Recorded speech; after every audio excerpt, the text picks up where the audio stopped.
4 வருடங்கள் இடுப்பு வலி. இப்பயும் வலிக்குது. தகப்பனே, 4 வருஷமா இருக்கிற இந்த இடுப்பு வலி, இடுப்பிலேந்து தொடர்ந்து கால்கள் வழியாய் கடந்து செல்லுகிற வழியை பார்த்து நீ ஒருபோதும் இனிமேல் இருப்பதில்லை.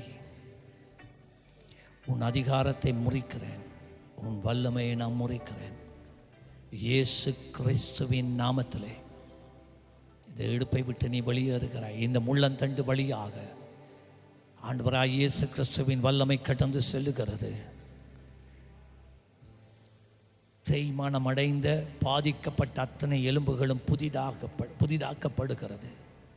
சவ்வுகள் புதிதாக்கப்படுகிறது இயேசுவின் நாமத்திலே. பாருங்க, இப்போ வலி இருக்காண்டு முதுகுல இடுப்புல 4 வருஷம் எல்லாம் போயிட்டு